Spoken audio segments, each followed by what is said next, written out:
Beleza, pessoal, sejam bem-vindos a mais um episódio do Entendendo o Jogo Podcasts. Nesse episódio, que é o episódio de reinauguração do podcast do Entendendo o Jogo, nós temos o prazer de contar com o Marcos Paulo Silvino.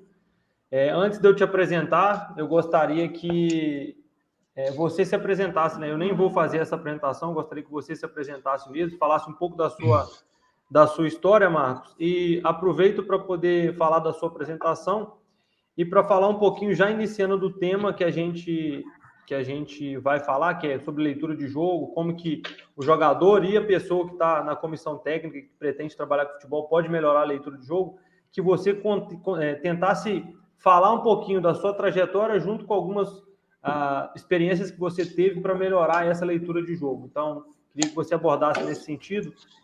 Obrigado pela presença, é um prazer ter você aqui com a gente, uma pessoa que soma muito aí no conhecimento de jogo do futebol brasileiro, beleza? Obrigado. Boa, Ítalo. Primeiro, obrigado aí pelo convite, mais uma vez. É sempre bom poder falar um pouquinho sobre futebol e poder falar o que a gente faz cotidianamente. Eu acho que é uma das formas assim, de trocar. Eu gosto muito de ouvir podcasts e, enfim, escuto a trajetória aí de muitas pessoas, opiniões e tal, e eu acho que isso me ajuda e eu espero contribuir da mesma maneira, né? Então, vamos lá. Toda a minha trajetória, ela começa em Santos, foi onde eu nasci, e durante toda a minha infância e adolescência eu tive contato com futsal, com futebol, mais com o futsal do que com o futebol. Então, joguei bastante, competi num nível alto, a nível estadual, e fiz isso até os meus 17, 18 anos, né? Com 18 anos já estava numa transição já para a universidade.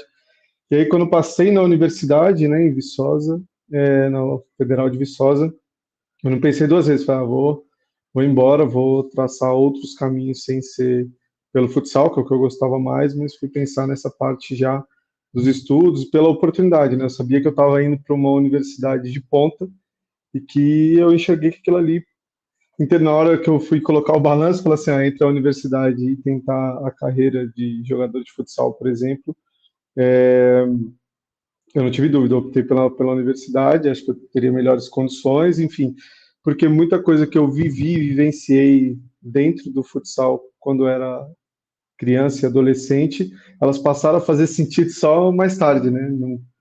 Num período muito mais tarde, assim, eu acho que eu amadureci as ideias e essa concepção de tudo aquilo que eu vivi e vivenciei mais tarde, inclusive muitas coisas que os treinadores foram ensinando naquele período só fizeram sentido mais tarde quando eu estava dentro da universidade. Então, acho que foi o melhor caminho possível, porque logo no meu primeiro ano eu comecei a trabalhar com futsal dentro da universidade, na LUV, que é a atlética da universidade, que, enfim, muitos profissionais que estão hoje em diferentes esportes, né, vôlei, basquete, futsal, futebol, principalmente no futebol, passaram por lá e tiveram como um campo de experiência assim muito rico, né? Então eu tive a oportunidade de começar ali com futsal, como auxiliar, virei treinador de futsal durante um tempo e, enfim, participava também como atleta do futsal da universidade. E acho que a gente vai enriquecendo, a gente vai mudando nossa cabeça com as coisas que a gente vai vendo cotidianamente e vai enriquecendo, né? Passei por algumas partes de gestão depois na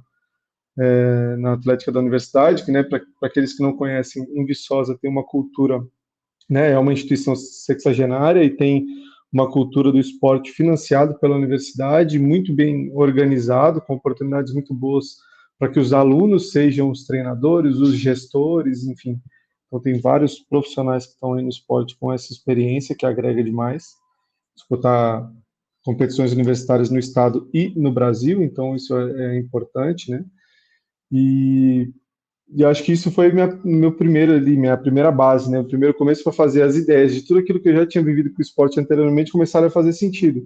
E aí chegou um determinado momento que eu senti que faltava alguma coisa, né? Ainda tinha um nível de superficialidade naquilo que eu estava fazendo, naquilo que eu estava entendendo, e aí fui procurar através do grupo de estudos, né, do NUPEF, que é o Núcleo de Performance e Estudos em Futebol de Viçosa, aprofundar um pouquinho mais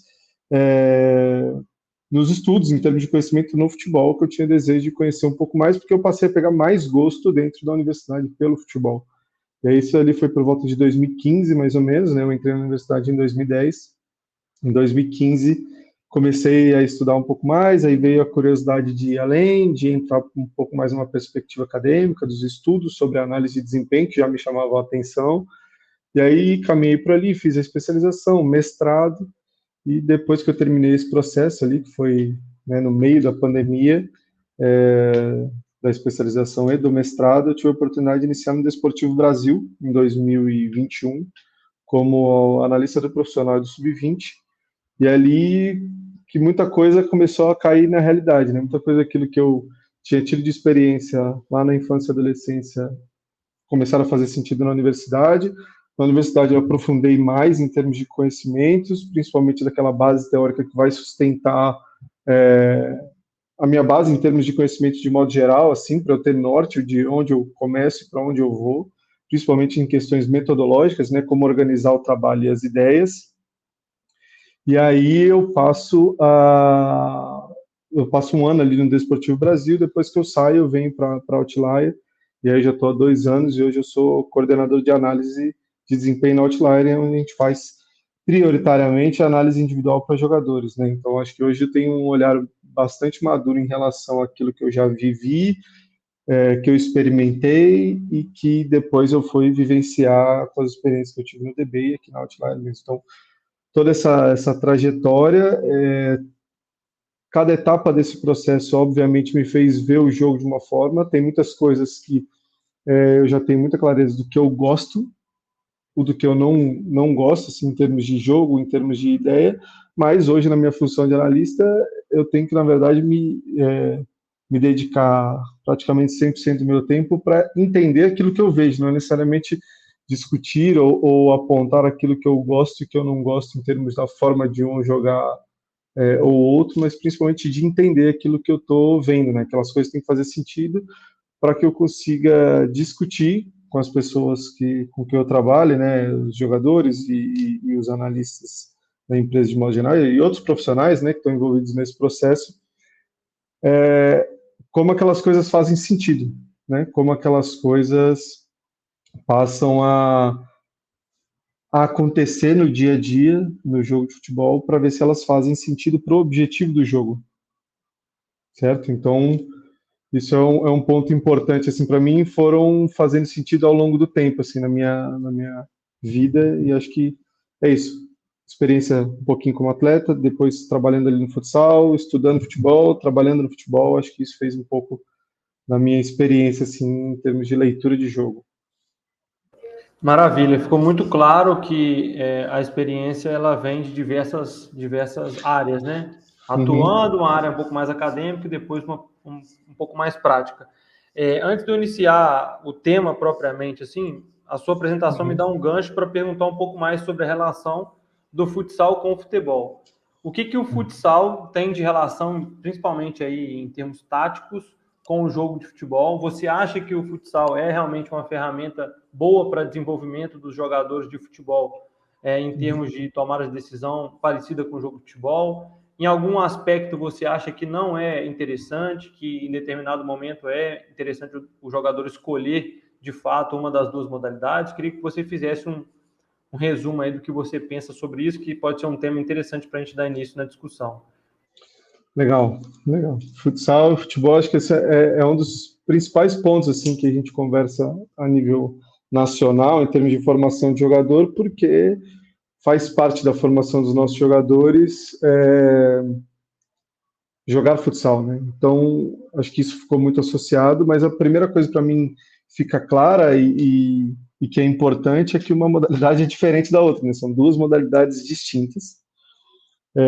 Não são 100% das questões que eu consigo transferir do futsal para o futebol, mas que o foco ele tem que ser basicamente em desenvolver o jogador em qualquer um dos dois ambientes para que ele consiga entender a lógica de jogos desportivos, coletivos, jogos de invasão, jogos em que eles têm que atingir um objetivo que é o gol. A natureza do jogo é a mesma, né? Então eu tenho que impedir que o adversário faça gol, eu tenho que ir no gol do adversário marcar gols, eu tenho que invadir o campo do adversário para isso, eu tenho que impedir que ele invada meu campo para isso. É um jogo coletivo, né? São dois jogos coletivos, então a natureza deles é igual, mas algumas competências que os jogadores precisam fazer, principalmente a nível técnico, elas têm uma diferença. Então, por exemplo, quando a gente fala que a bola de futsal é um pouco mais pesada, o piso não é irregular, e os espaços são menores, a gente já está apontando três diferenças, né? Então, e não importa assim, se um é melhor do que o outro, né? Não é essa a questão é que eles são diferentes. Então a gente tem que ter consciência disso. Não quer dizer que um jogador que consiga jogar bem futsal, ele consiga fazer com que aquilo aconteça no futebol automaticamente, porque ele foi desenvolvido no futsal. Então a gente tem que ter essa perspectiva, porque quando eu saio de um contexto em que eu estou jogando num 5 contra 5, ou seja, 10 jogadores no espaço ali de 40 por 20, e eu migro para um espaço de 105 por 68, 11 contra 11, tem muita diferença. Muita diferença no tempo, né, na frequência em que esse jogador vai participar do jogo, não necessariamente ele vai participar menos, mas a frequência, né? Então, eu participei agora, talvez daqui a 2 minutos só que a bola chega em mim, no futsal isso é diferente. A quantidade de pessoas que eu tenho que perceber, a quantidade de espaço que eu tenho que perceber, a quantidade de pessoas que eu tenho que interagir e tenho que me opor, enfim, os cenários são diferentes. É óbvio que quando a gente consegue desenvolver algumas capacidades de percepção que são importantes em termos de vantagem, desvantagem, como chegar no gol, como impedir que o adversário chegue no gol, e principalmente algumas perspectivas assim de ordem de confrontos individuais, o futsal ele agrega demais, demais. Como um cara que gosta muito do futsal, eu não gosto de pensar que o futsal ele tem que ser a base do desenvolvimento do jogador de futebol. Primeiro, porque isso não é necessariamente obrigatório, né? Então, não precisa passar pelo futsal para ser um bom jogador de futebol. E num segundo momento, que a gente não pode pensar no futsal só como isso. O futsal ele tem um nível profissional muito alto no Brasil e fora dele hoje cada vez está maior, né? A competição está cada vez mais difícil e a gente também tem que formar jogadores para futsal, porque tem uma série de profissionais que atuam naquele espaço e eles não vão ficar só com aquilo que não serve para o futebol. Então, acho que é um discurso importante de ter na perspectiva de que a gente vai formar, aquele espaço ele pode formar jogadores para os dois e nenhum nem outro são mais importantes, né? Aquilo que o jogador se identifica e gostaria de fazer. Então, assim, para fechar essa ideia, né, eu acredito que o futsal ele possa ajudar muito na perspectiva da formação do jogador de futebol, porque você desenvolve algumas competências e principalmente a sua capacidade de se organizar e reorganizar rapidamente, porque o cenário muda muito rápido, né? As fases trocam mais rápido, a bola sai e já volta para o jogo muito mais rápido, a intensidade das ações são maiores, porque em muitos momentos o jogo acontece numa área, né, em termos de ocupação dos espaços ali, né, um espaço de jogo efetivo, o que seria no futebol um centro de jogo ali entre 9 metros e 15, 10 metros, então são espaços muito curtos, e eu acho que isso acelera o jogo e faz com que os jogadores pensem mais rápido, que eles precisem se comunicar mais rápido, que eles precisam conectar os companheiros mais rapidamente e se ajudar de uma forma mais rápida. Então, acho que isso tudo agrega. Enfim, acho que parto dessa perspectiva. Ótimo. Você falou algumas coisas muito interessantes aí, e eu destacaria talvez a questão do futsal precisar ter profissionais. Muitas vezes ele é só utilizado como uma ferramenta para levar o jogador para o campo e acaba desvalorizando a modalidade um pouquinho. E outra coisa importante é que algumas vezes no Brasil a gente leva a coincidência como regra. Por exemplo, alguns jogadores passaram pelo futsal e se tornaram grandíssimos jogadores do campo. Mas existem muitos jogadores que são bons no campo e nunca tiveram o futsal. Então, eu tenho até um ponto de vista parecido com o seu, que é um pouco antinatural daquilo que as pessoas falam. Eu consigo perceber que existem algumas relações entre os esportes, mas não quer dizer que vai formar o jogador melhor. E se o jogador que vai entrar no futsal, ele utilize o conhecimento de jogo do futebol em outra modalidade? Ele vai adquirir isso em outra modalidade. Talvez ele pratique basquete. A ideia de invasão, de atingir um alvo, é muito parecido porque são dentro da mesma família de esportes. Então, esse conhecimento, não necessariamente, ele só precisa só precisa sair do futsal, né? Então, ele pode adquirir de outras formas. Aí, como você falou, existem outros elementos que talvez sejam até mais importantes do que essa capacidade de percepção das características do jogo, que vão diferenciar muito, né? Um primeiro domínio que no futsal talvez seja mais pausando a bola, com a sola do pé, no campo dificilmente vai acontecer isso, né? Até por causa da superfície e E do às vezes calçado que atrapalha, você né? usa, né? Exatamente. O Às vezes calçado que você atrapalha. usa também vai impactar, porque no futsal você tem a sola, você tem ali a sensibilidade de entender que a bola está ali. Enfim, é só uma discussão muito interessante que a gente precisa levantar. Outro dia eu fiz uma postagem sobre a quantidade de treinadores que eram meio-campistas e viraram treinadores. Assim, é uma coincidência, mas é uma coincidência interessante para a gente parar para analisar. Aí todo mundo acha que todo meio-campista vai virar treinador. Não necessariamente. É assim, uma coincidência que muitos treinadores eram meio-campistas. Agora, não quer dizer que o Modric, como um excelente meio-campista, vai virar treinador. E a mesmo raciocínio para o futsal. Não necessariamente porque o cara passou pelo futsal que ele vai ser ótimo jogador de futebol, e aquele que não passou pelo futsal não vai ser bom jogador, não vai ter habilidade, né? Enfim. É uma discussão bem interessante para a gente quebrar alguns paradigmas. Bom, para entrar um pouco mais no tema que a gente vai falar, de leitura de jogo, de entendimento, a gente vai gravar isso daqui muito voltado para a aula que você deu em termos de sistema tático do Arsenal. A gente vai falar de alguns conceitos que você falou na aula, muita gente não teve contato com isso, mas a gente vai tentando explicar. Lá na aula, você falou que os jogadores do Arsenal, no momento que eles estão atuando, parece que eles sabem, e a gente tem alguns indícios no vídeo, que eles sabem exatamente o que eles estão fazendo dentro do campo. Não só o que fazer, mas por que estão fazendo determinados comportamentos. E aí eu queria que você explorasse um pouquinho essa situação da importância do jogador não só saber o que ele está fazendo, mas também o motivo pelo qual ele pode estar fazendo determinada ação. Porque às vezes o treinador cria um plano com algum argumento óbvio para o treinador, mas o jogador acaba não absorvendo isso e pode não entender. Então, eu acho que é importante a gente começar dessa forma. Nós falamos sobre a questão do futsal, do futebol em relação a desenvolvimento, né? E aí, mais importante do que você desenvolver alguém no futsal, no futebol, sei lá, qualquer modalidade que seja, é você desenvolver bem. Então, a partir do momento que você tem um bom desenvolvimento em termos de que aquela criança, de modo geral, né, tenha capacidade de compreender aquilo que ela está fazendo e o porquê que está fazendo, respeitando cada faixa etária que elas passam, né? Então, primeiro elas vão entender situações simples, né? Vantagem, desvantagem, 2 contra 1, 3 contra 1, 1 contra 3, 1 contra 2, enfim, igualdade. Como é que eles podem criar esse tipo de vantagem? Depois, como é que eles podem criar essa vantagem ao longo do espaço de jogo, né, para chegar com a bola no gol, para impedir que o adversário faça isso. Aí depois eles vão entendendo questões mais específicas sobre não necessariamente participar com a bola 100%, mas conseguir dar equilíbrio para a equipe, conseguir ocupar bem o espaço, fazer funções que estejam próximos ou distantes do centro de jogo.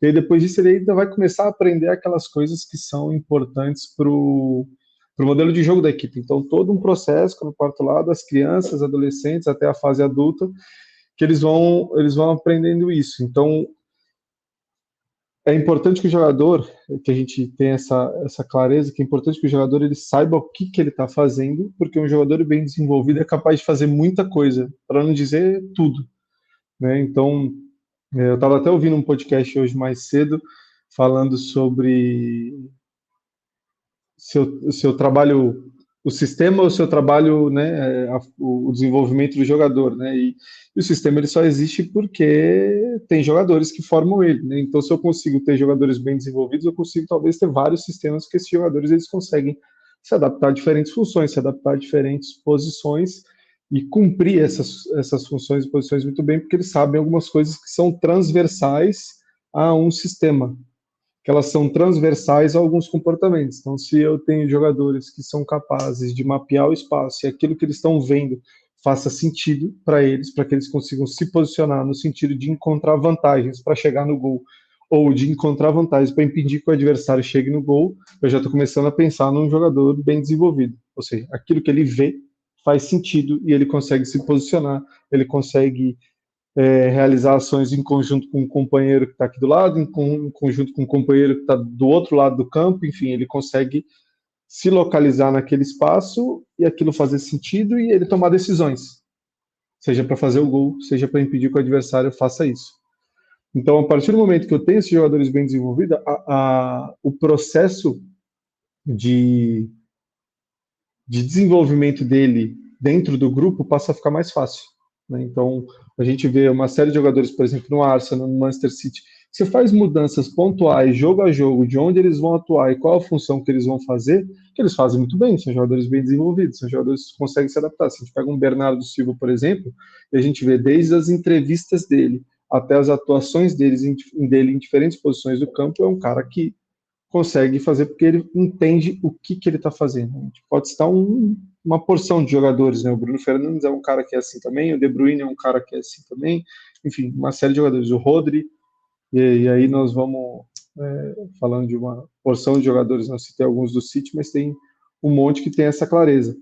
Então, mais do que qualquer coisa é saber fazer. E aí a parte responsável, né, por exemplo, de responsabilidade do treinador, é que ele consiga transmitir informações sobre uma perspectiva de organização coletiva que faça sentido para esse jogador ou que ele consiga desenvolver esse jogador para ser potencializado por aquele sistema. Ou seja, eu tenho ali um grupo de 3, 4 jogadores que vão interagir muito, eles precisam começar a saber se ler, se entender, se comunicar com bola, sem bola, para que eles consigam atuar ali em conjunto e fazer determinadas ações darem certo. Então, responsabilidade do treinador desenvolver esses jogadores cotidianamente e pensar em como ele pode passar informações para esse sistema funcionar, mas isso obviamente vai funcionar muito melhor se eu tiver jogadores bem desenvolvidos que têm conhecimento sobre o jogo. Então, jogadores hoje em dia, cada vez mais eles se especializam para entender sobre o jogo, porque o jogo é muito rápido, eles precisam tomar muitas decisões num curto espaço de tempo e sob um nível de pressão absurdo. Então, são jogadores cada vez mais capacitados a entender e a ler aquilo que eles estão executando dentro do campo. Maravilha, excepcional. E aí, na aula, você cita dois conceitos muito importantes. O primeiro é sobre auto-organização e o segundo sobre caos. E aí a gente até teve um debate depois da aula falando que algumas pessoas entendem a organização como algo que elas esperam enxergar e encontrar padrão. E muitas vezes a auto-organização ou a própria organização, que é, no caso, tático, não necessariamente só o que eu consigo enxergar de padrão que é alguma coisa organizada. Muita coisa que talvez eu não identifique padrão, que eu não consiga identificar algo que eu estou acostumado a enxergar, é aquilo, a gente pode definir que aquilo é organização. Então, eu queria que você falasse um pouquinho mais sobre o que é auto-organização e caos, porque, assim, de fato, o futebol é caótico, a gente não consegue tirar a imprevisibilidade do jogo. A gente consegue diminuir a partir de algumas análises prévias, mas a gente não consegue eliminar completamente o caos. Então, o jogador precisa saber lidar com isso. Então, a partir da ótica do caos e da relação do jogador com isso, como você enxerga essa auto-organização? E aí eu pergunto isso também para os analistas, que às vezes a gente bate o olho em alguma coisa que a gente não está acostumado a identificar, o 4-4-2 não estão com as linhas certinhas ali, a gente já tem um pouco mais de dificuldade de identificar qual que é o sistema tático, qual que é a dinâmica. Então, eu acho muito importante esses dois conceitos que você trouxe na aula, para a gente explorar um pouquinho mais aqui, que eu acho que vai ajudar muita gente a esclarecer algumas ideias. Ok, ótimo. Boa pergunta. Porque é o seguinte, vou dar um exemplo mais claro, que às vezes eu fico vagando um pouco assim, nessa perspectiva mais geral assim, sobre o tema.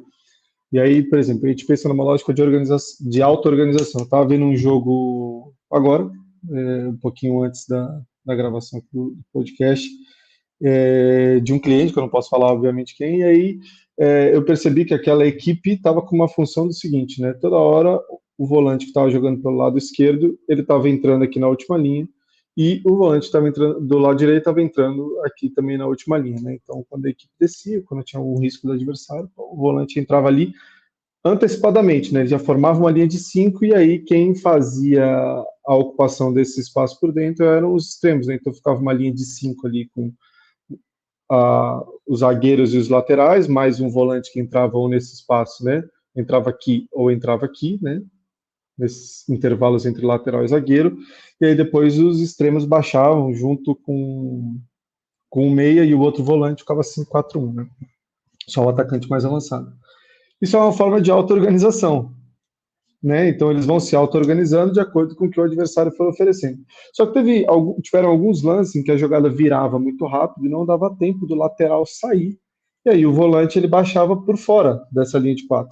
E ele entrava aqui. E toda vez que ele fazia isso, ele comunicava com o lateral para esperar. Falava assim, eu vou, você faz a minha e eu faço a sua aqui, tá tudo bem. Isso aí é auto-organizar.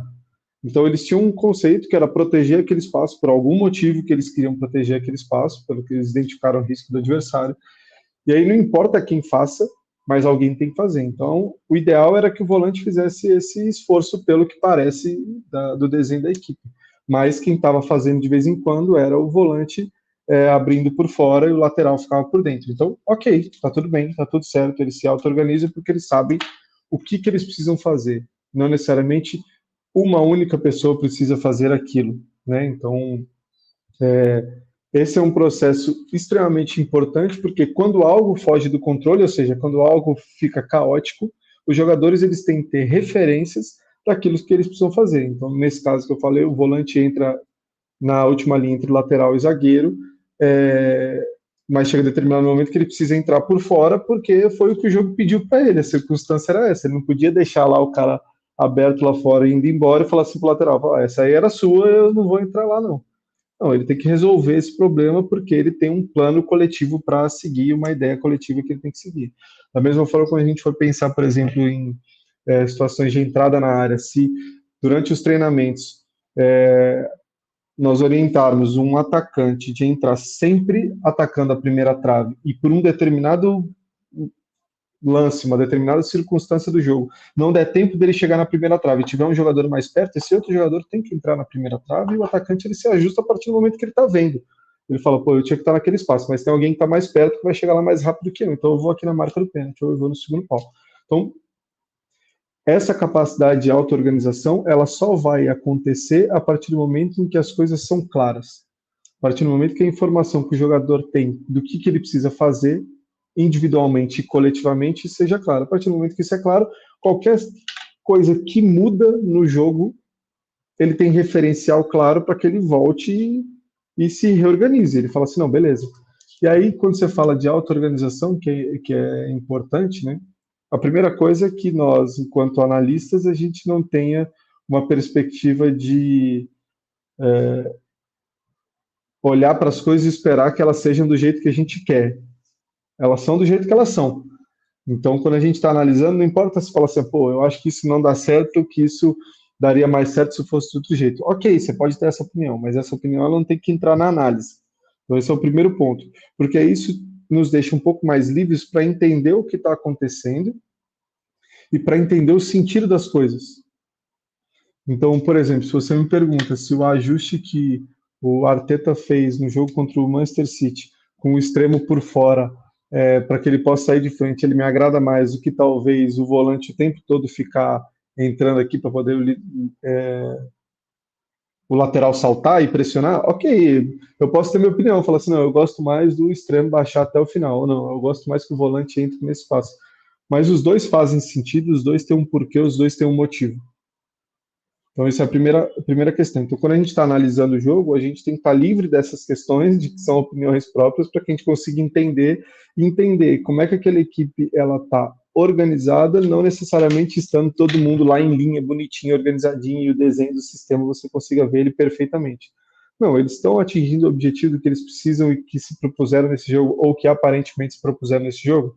Não quero que os extremos dos caras tenham vantagem. Quem vai sair para pressionar é o lateral, porque ele tem melhores condições de pressionar e fazer um contra um, e o volante entra para cobrir as costas dele. Tá ótimo, se isso acontecer, tá tudo certo. Não, eu prefiro que extremo bata com extremo, vai descer até o final, e os dois vão apostar corrida e ver quem que leva essa, tanto para defender quanto para atacar. Beleza, ok, manda ver. Então, tanto o jogador ele tem que ter conhecimento sobre aquilo que ele precisa fazer, para que no momento em que tudo fique caótico, ele consiga se auto-organizar junto com seus companheiros e eles criem de novo um sentido de organização que para eles é particular, né, que corresponde àquela equipe, quanto para o analista entender o que aquela equipe está fazendo, qual que é o sentido daquilo, e se isentar de dizer se gosta ou não daquilo, mas se aquilo faz sentido ou não, e se aquilo é melhor ou pior naquele objetivo de impedir que o adversário defenda ou impedir que o adversário faça gol, ou impedir que o adversário, ou tentar fazer gol no adversário, né, a lógica do jogo. Então, acho que esse é um ponto principal. Não sei se eu fui claro assim, te responder, se eu dei muita volta.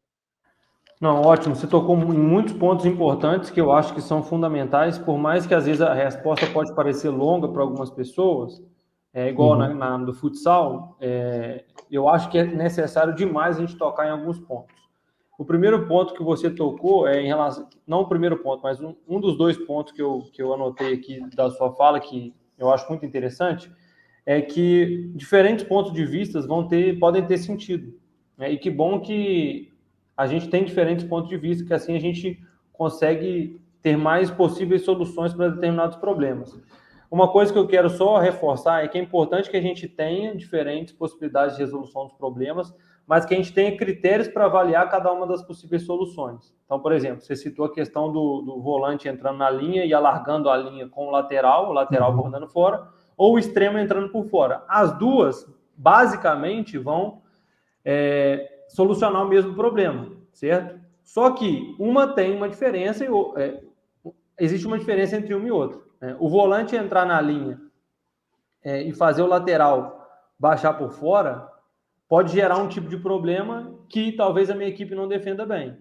Agora, trazer o extremo por fora e fazer ele saltar reto, como você falou, de frente, pode ser um benefício que eu utilize em detrimento de outro espaço que eu quero liberar. Então, o que eu quero dizer com isso? Que fique claro para as pessoas que forem tomar decisões baseadas em diferentes possibilidades de resolução, que essa tomada de decisão seja pautada em avaliação clara, em critérios. Anteontem eu estava dando uma aula e eu falei, cara, a gente precisa avaliar o treino.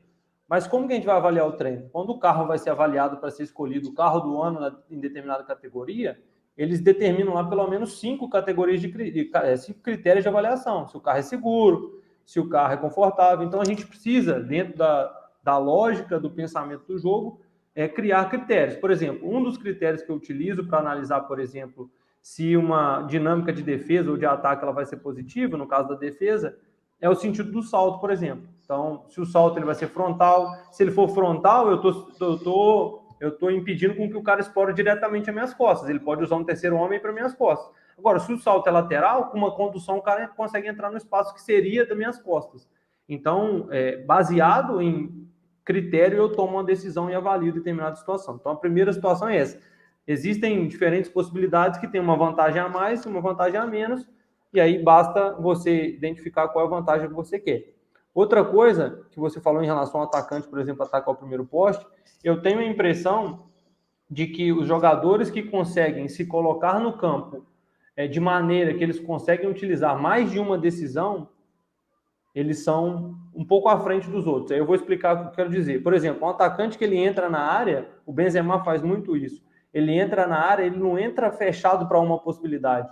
Ele entra numa região da área que ele vai conseguir correr no primeiro poste, se ele perceber que a bola vai lá. Ele entra numa possibilidade que ele consegue usar essa bola para trás e não vai passar da linha da bola. E ele consegue correr no segundo poste. Então, assim, ele aumenta as possibilidades, não só dentro da área, mas em outras regiões do campo também. Então, eu queria emendar essa fala minha em uma pergunta para você, se você concorda com isso, que jogadores com uma visão um pouco melhor do jogo conseguem tomar essas decisões de se colocar em regiões que eles vão ter mais possibilidade de ação, e se esse tipo de jogador, por exemplo, você percebe que ele tem uma clareza quando você conversa com ele, por exemplo, nas reuniões que você faz, se ele tem clareza naquilo que ele está fazendo, consegue explicar, e não só explicar o que ele está fazendo, mas o motivo.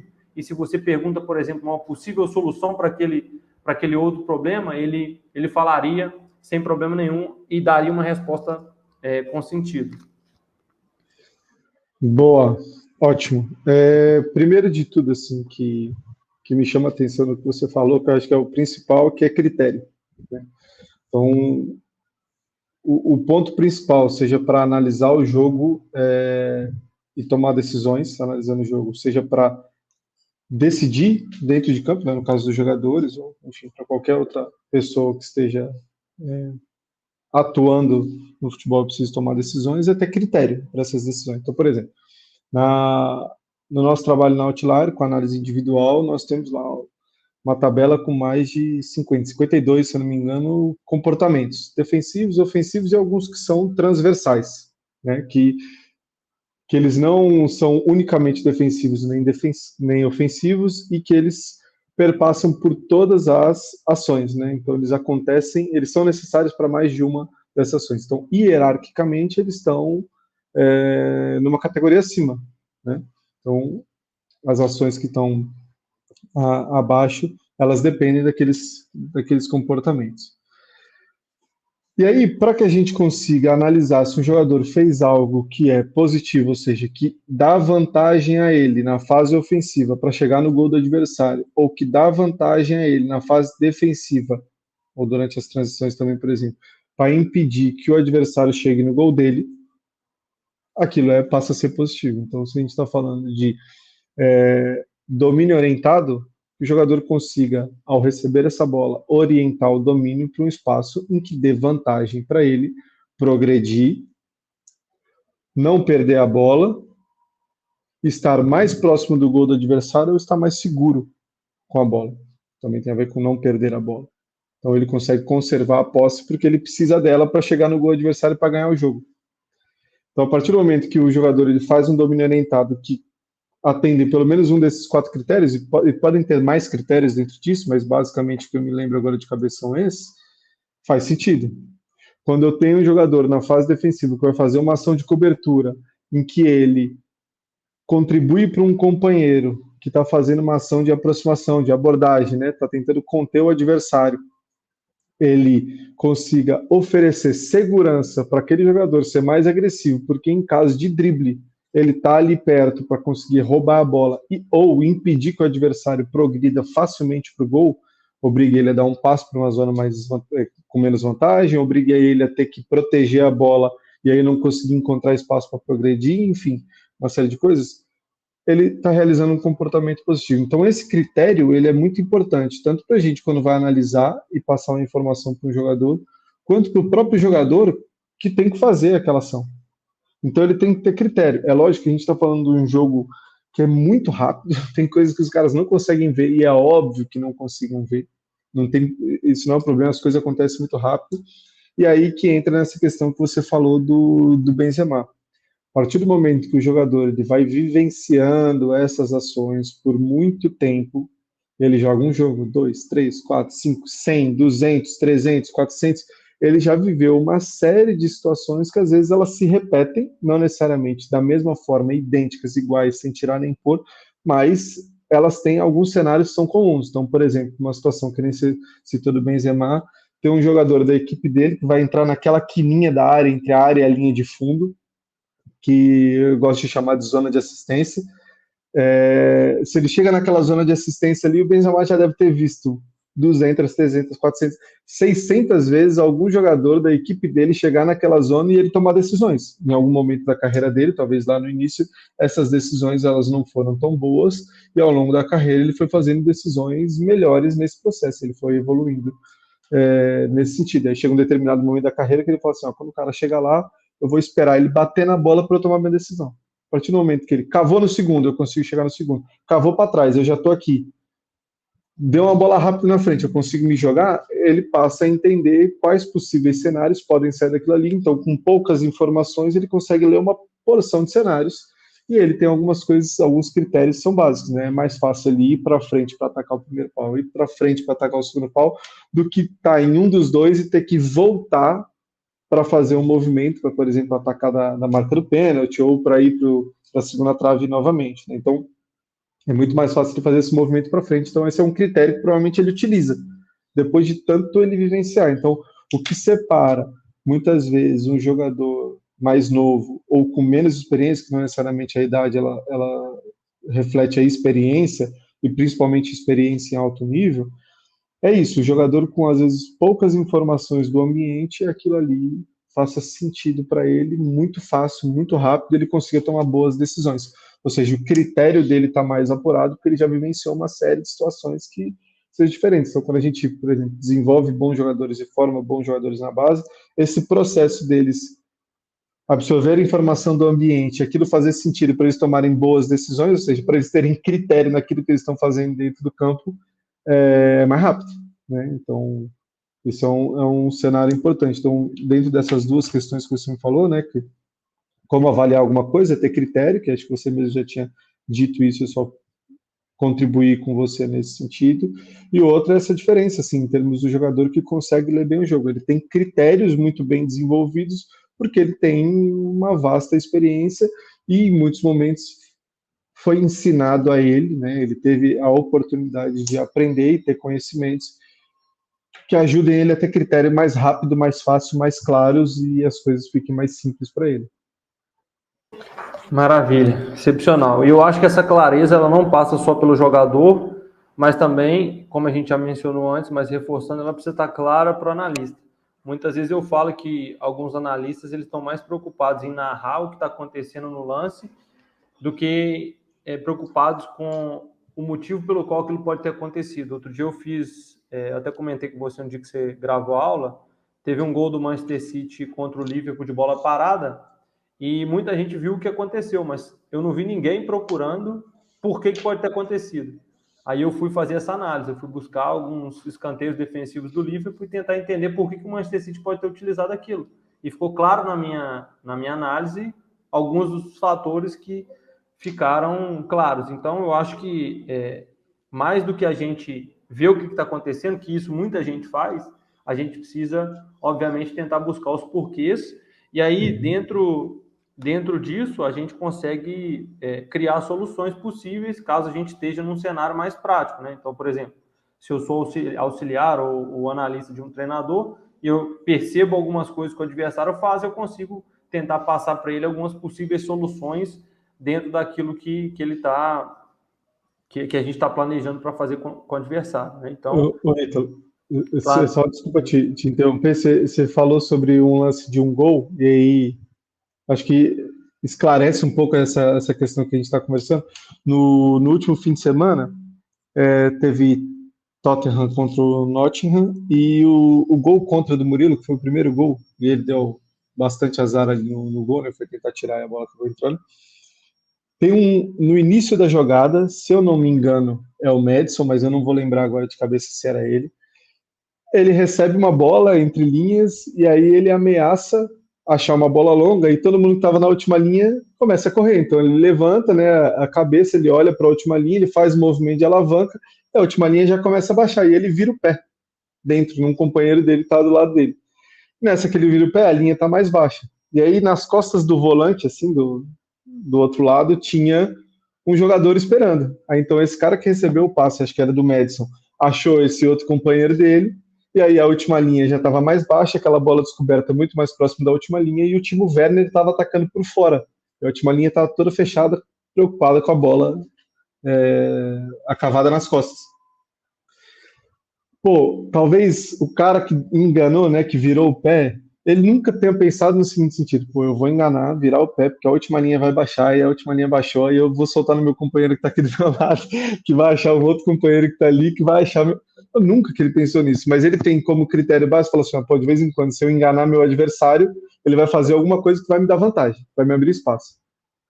Então, acho que às vezes parece, né, muita coisa, ou sei lá, parece muito simples ou muito bonito, às vezes, o que a gente vai falando sobre essa questão de critério, né, para o jogador decidir, mas é isso, ele sabe que se ele enganar alguém de vez em quando, ele pode ter uma vantagem. Ok, valeu, já ele vai fazer isso em alguns espaços do campo para obter essa vantagem, e esse lance é muito legal. Depois você dá uma olhada que ele é bem interessante nesse sentido. Eu cheguei a ver esse lance aí, até salvei ele aqui, porque o volante faz um passe de primeira, né? No entre linhas. O cara que faz o passe para entre linhas está de lado para entre linhas aqui e acha o passe. Eu acho que eu vi Sumar, eu vi esse gol, até salvei ele aqui. Ótimo. Só abrindo um parênteses aqui, que eu acabei perdendo um time, que você falou de e acho que também pode se encaixar em determinados momentos aqui no contexto que a gente está discutindo. Você fala um pouco sobre via negativa, que eu acho importante a gente falar, porque muitas vezes a gente vai conseguir definir algo que a gente está procurando baseado naquilo que não é o que a gente está procurando. Mais ou menos isso. Então, eu queria que você explicasse um pouquinho o que é via negativa, porque você fala na aula e eu comecei a ter clareza de algumas coisas a partir disso, porque é exatamente o que eu faço. Então, eu queria que você explorasse um pouquinho antes da gente progredir para outro tema aqui. Ótimo. A questão de via negativa é um conceito de um autor chamado Nicholas Nassim Taleb, E nesse livro, que é o do Antifrágil, né, que é um livro que vem depois ali da lógica do cisne negro, é um cara bem interessante em termos do tipo de conteúdo que ele fala sobre essas questões de ambientes caóticos e tudo mais. E aí ele fala sobre essa via negativa, que é você saber exatamente aquilo que você não quer. Então, a partir do momento que a gente traz esse conceito de futebol, é a gente conseguir deixar claro dentro de uma equipe, ou deixar claro para um jogador individualmente, aquele jogador ter clareza, aquilo que ele não quer, aquilo que ele não deseja que aconteça. Então, de forma mais simples, quando ele está com a bola, ele não deseja perder essa bola, seja através de um passe, seja através de um domínio, seja através de uma condução, enfim, ele não quer perder essa bola, e quando ele está sem a bola, ele não quer que o adversário passe por ele e chegue no seu gol. Então, de forma bem simples, bem objetiva. Então, ele não quer aquilo. E aí, depois que ele já sabe aquilo que ele não quer, ele vai tomar as decisões necessárias que vão impedir isso. E não necessariamente tem só uma possibilidade, né? Só uma chance dele fazer aquilo. Não, ele tem um conceito macro que é daquilo que ele não deseja que aconteça. Aquilo que ele não pode permitir. Então, a gente deu um exemplo aqui do volante entrando na última linha, né, entre lateral e zagueiro ou entrando por fora.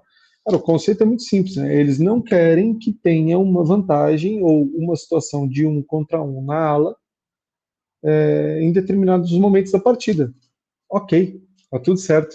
É isso que eles não querem. Eles não querem que o lateral fique exposto ao ponto de abrir as costas e ter a oportunidade de alguém ficar entrando nesse espaço entre lateral e zagueiro e obrigar que o zagueiro saia da área.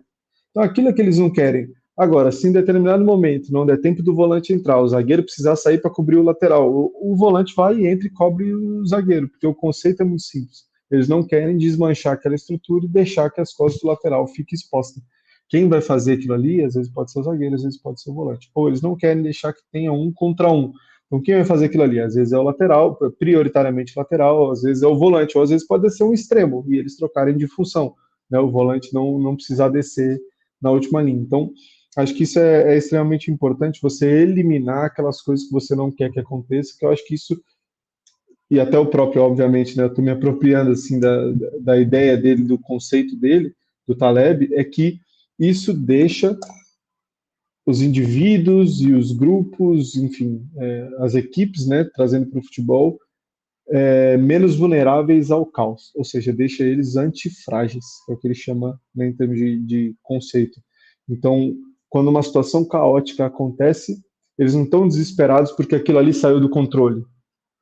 Eles conseguem ter critérios suficientes, saber aquilo que eles não desejam que aconteça, para eles tentarem reassumir um suposto controle, uma suposta organização, e aí eles se auto-organizam. Então, essa é uma ideia que eu acho que ajuda muito, né? Aquilo que a gente não quer facilita a gente saber o que a gente quer, né? Vai por uma eliminação, a gente elimina uma série de coisas que a gente não deseja, ao invés de ficar preocupado em controlar aquilo que vai acontecer, né? Porque isso é imprevisível, principalmente no jogo de futebol.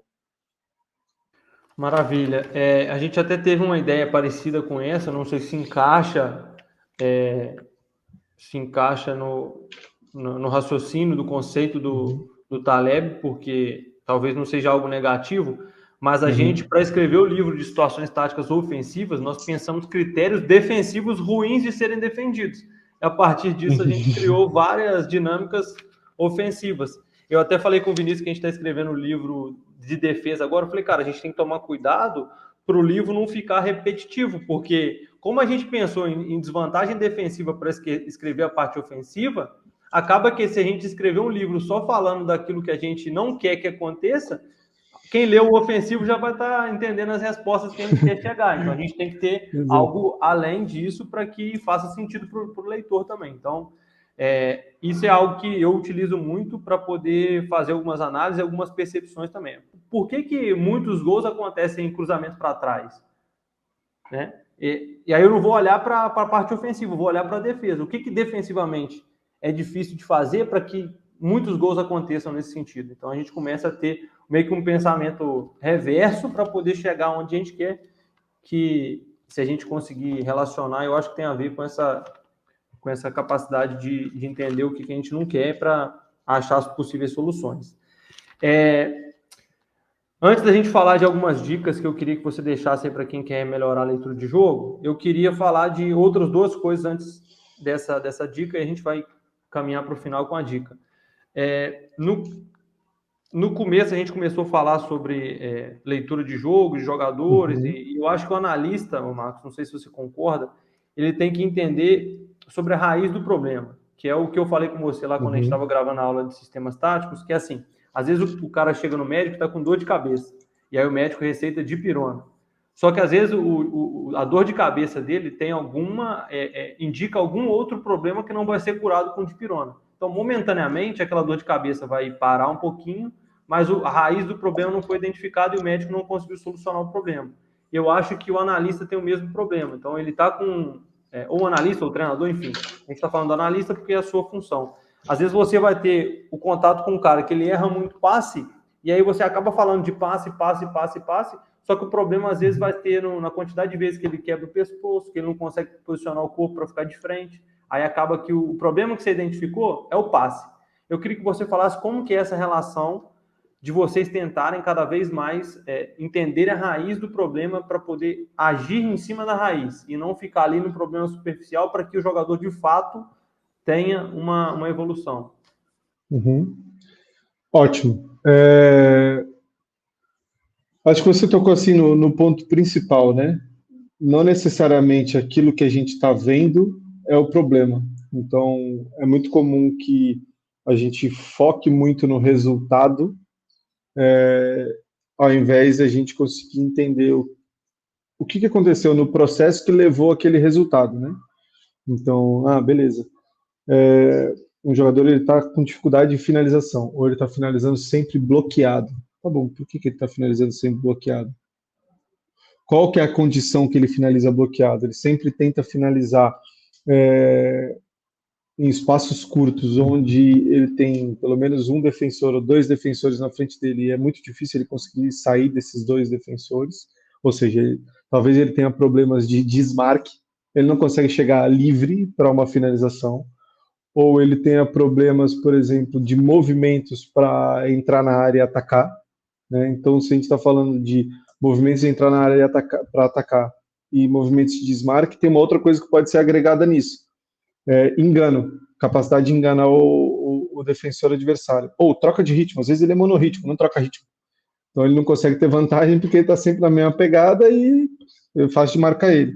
Então, quando a gente não olha só para o produto, né, para aquilo que aconteceu de resultado, a gente começa a tentar entender o que aconteceu um pouquinho antes, depois um pouquinho mais antes, depois um pouquinho mais antes, é mais fácil de ser compreendido o que gera aquele resultado. Não necessariamente a gente vai conseguir olhar para um processo no início e saber qual que é o resultado final, mas a gente consegue olhar qual que é o resultado final e entender qual o processo levou aquilo, que aí é a capacidade de análise. A gente fragmenta diversas partes do processo para entender o que aconteceu para trás, a gente analisa e a gente passa a entender. E aí o principal ponto-chave é buscar aonde que aquilo começa.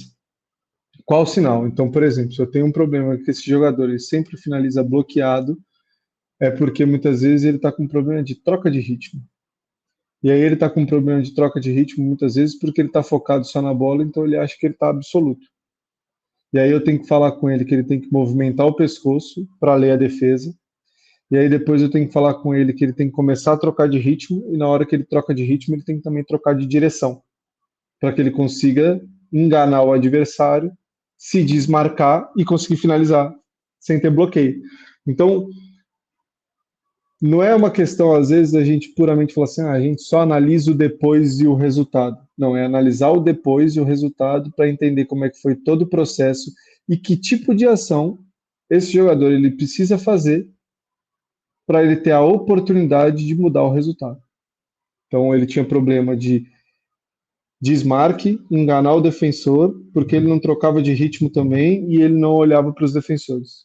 Então, ele precisa olhar mais vezes para o defensor, parte 1. Depois ele precisa começar a trocar ritmo, porque monorritmo ele não vai ganhar de ninguém, parte 2. Então, ele precisa acelerar, desacelerar, ele precisa ameaçar que ele vai na primeira trave, freia, esse passo vem para trás, ele finaliza, então ele precisa enganar.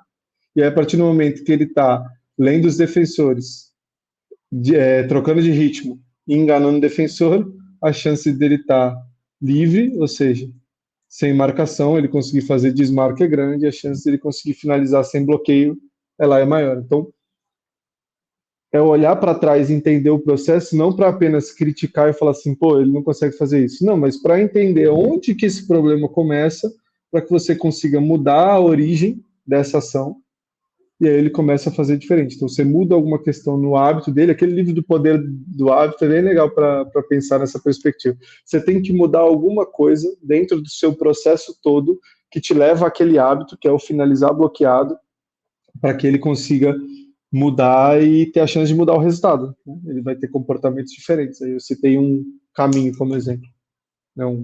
Uma ação. Sensacional.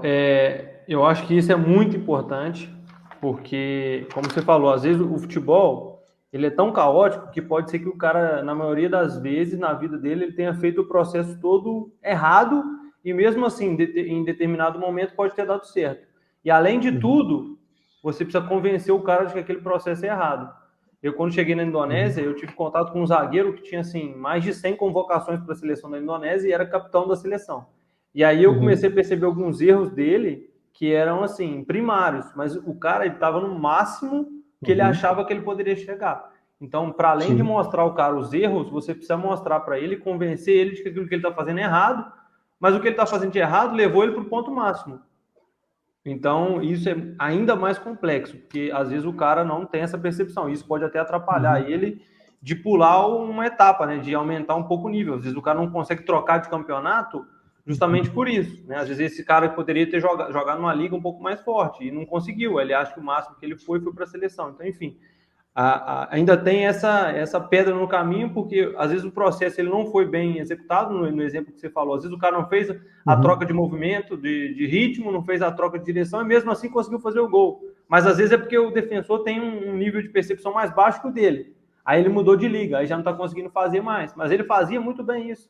Então, para você mostrar para o cara que esse é o possível fator dele estar errando, ainda passa pela essa questão do convencimento.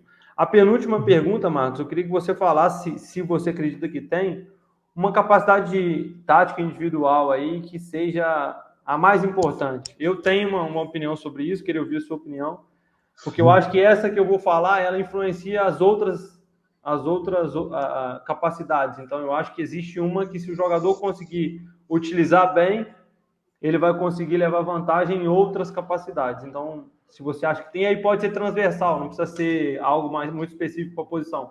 Pode ser algo que qualquer posição precisa. Se tiver, beleza. Se não tiver, se você quiser falar um pouquinho das capacidades aí, como um todo, que você acha importante que um jogador tem, independente da posição, fica à vontade. Ótimo. Bom, difícil. De cara, assim, a primeira coisa que vem na minha cabeça é o cara movimentar o pescoço, mapear o espaço. Então, qualquer jogador ou jogadora que mapeie o espaço constantemente vai conseguir perceber mais as coisas que estão acontecendo ao redor dele, então ele consegue ver a maior parte dos elementos que estão envolvidos no jogo, né? Bola, espaço, árbitro, adversário, companheiros, enfim, o entorno do estádio, o treinador comunicando com ele ou com os demais companheiros de equipe, enfim, tudo que faz parte ali do ambiente de jogo, a partir do momento que ele consegue mapear isso, eu acho que já é um ponto importante que vai fazer muita diferença, muita diferença. Ele vai absorver mais conhecimento do que tem no entorno, e isso facilita para que ele tenha decisões, sei lá, você vai me pedir para tomar uma decisão e você me dá uma única opção, fala assim, eu tenho esse cenário, eu tenho essa foto aqui. Vai ser muito mais difícil eu tomar uma decisão. Agora, fala assim, eu tenho essa foto, aí desse outro ângulo eu tenho essa foto, eu tenho essa informação que eu estou te dando, eu tenho mais outra, mais outra, mais outra. Se você me der 10 informações sobre aquela situação, talvez fique muito mais fácil. Então, se fosse falar logo de cara, movimento de pescoço. Mas tem algumas coisas que são transversais, que eu acho que são importantes, né? Troca de ritmo, para mim, é fundamental. Acelerar, desacelerar, você mexer com o ritmo do adversário, você mexer com o seu próprio ritmo, isso é essencial, essencial.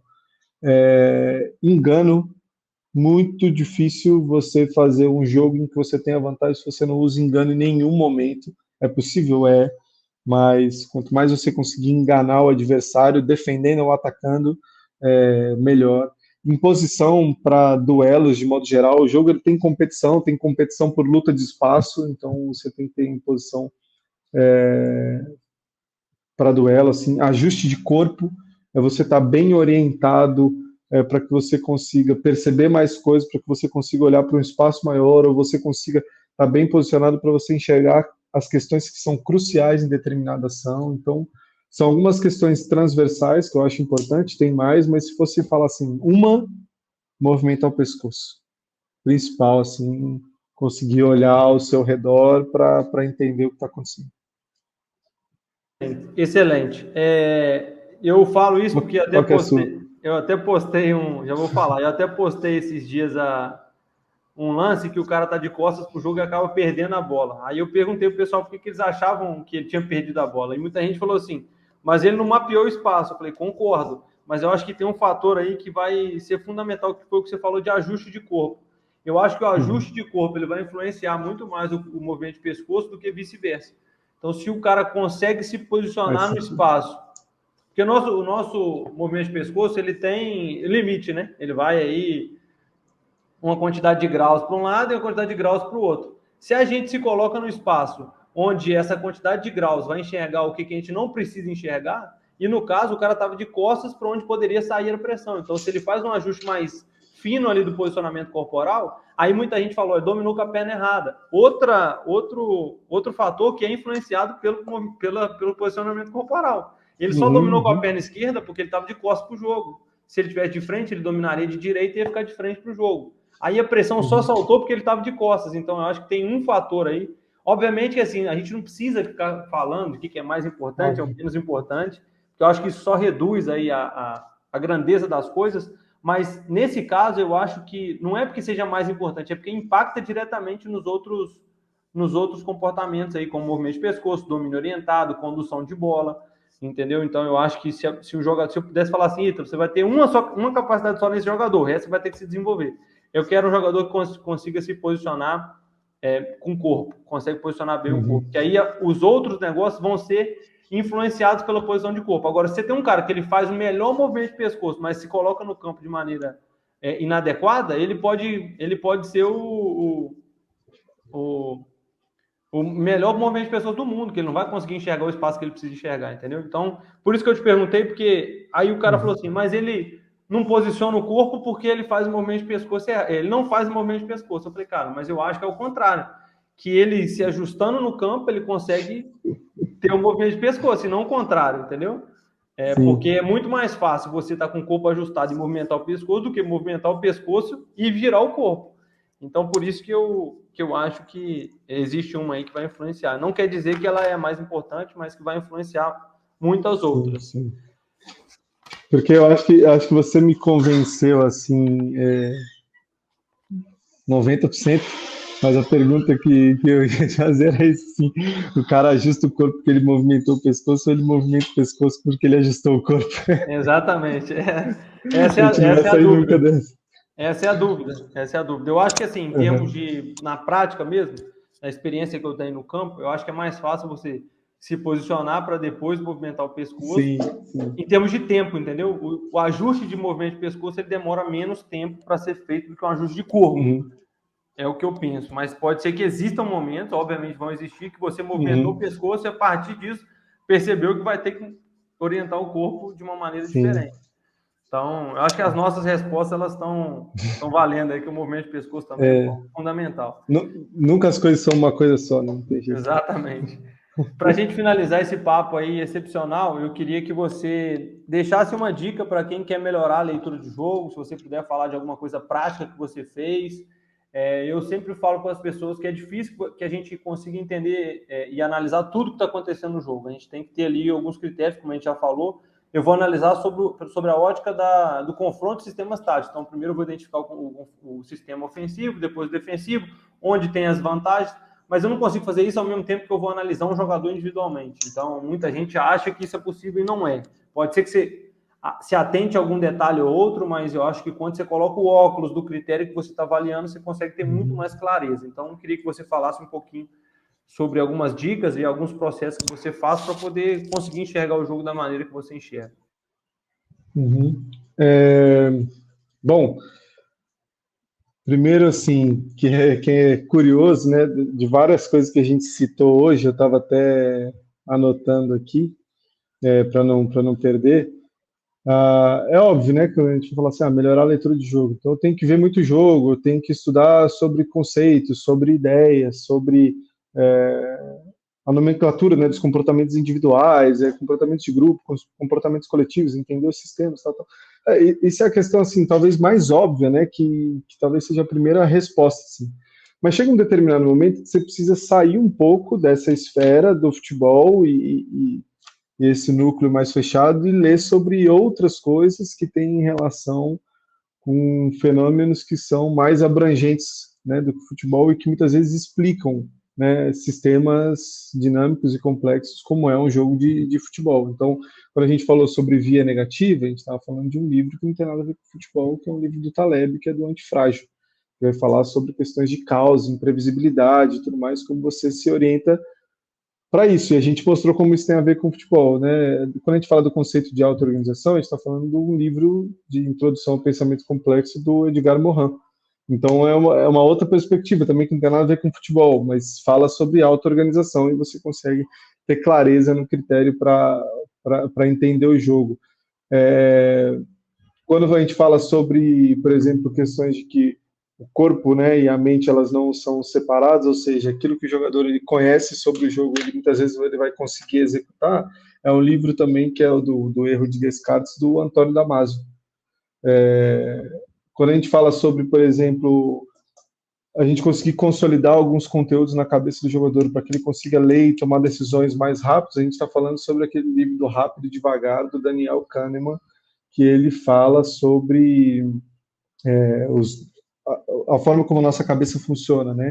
O pensamento rápido e devagar, né? As decisões que eu tomo mais rápido, que eu já tenho conhecimento, que vieram para o sistema 1, que é mais dinâmico, ele funciona de uma forma mais rápida, para o sistema 2, que vai processar, vai entender, vai incorporar e tornar aquele hábito algo mais rápido. E aí, quando a gente fala sobre hábito, a gente está falando do poder do hábito. Eu não lembro o autor do Poder do Hábito, a gente fala do poder do hábito. Então, a minha sugestão é leiam coisas que não têm a ver, ou se apropriem de conteúdos que não têm a ver necessariamente com o futebol, mas que dizem respeito a comportamento humano, que dizem respeito à neurociência, que dizem respeito a funcionamento dos sistemas e conceito relacionado aos sistemas, porque eu acho que isso ajuda a gente a enxergar as coisas de uma perspectiva muito maior e algumas questões do futebol, que hierarquicamente é menor do que essa estrutura, elas ficam um pouco mais simples, a gente consegue ter critérios mais objetivos, assim, né? Então, todas as minhas referências para conseguir entender as coisas de uma forma mais fácil, elas não têm a ver necessariamente com o futebol, mas elas perpassam também com o futebol, porque hierarquicamente elas estão acima, né? Elas correspondem a uma escala maior. Boa. Bom, pessoal, chegamos ao fim do podcast que marca o nosso recomeço em termos de podcast. Gostaria de agradecer o Marcos mais uma vez pela presença e o grandioso conteúdo que nos contribuiu hoje. Eu acho que é muito importante a gente ter esses momentos de discussão de aspectos que vão realmente impactar nas pessoas em termos práticos. Então, Marcos, obrigado. A última palavra é sua e fique à vontade aí para encerrar o podcast no nível que você nos brindou o tempo todo. Muito obrigado, meu amigo. Boa, Ítalo. Primeiro, obrigado mais uma vez pelo convite. É sempre bom e estou sempre à disposição. Eu acho que esses momentos eles nos ajudam, inclusive, a pensar, né? E eu espero que durante um pouquinho mais de uma hora eu tenha ajudado a gerar algumas inquietações sobre o jogo e sobre esse processo da análise, porque acho que é isso que ajuda a gente a refletir, pensar e ir além, né? Buscar respostas para aquilo que a gente não sabe, ou para aquilo que ainda não está claro. E muita coisa para mim também ainda não está clara, também não tenho conhecimento, obviamente, de tudo. E são essas perguntas, essas inquietações, e por isso que eu ouço bastante outros profissionais falando em podcasts e em diferentes espaços. Eu acho que isso me ajuda a refletir, pensar, e eu espero que eu tenha causado esse mesmo efeito em quem está acompanhando. Então, agradeço mais uma vez, obrigado. Sigo à disposição sempre que puder para a gente bater um papo e um grande abraço a todos que ouviram e a você pelo convite mais uma vez. Obrigado. Valeu, obrigado, pessoal.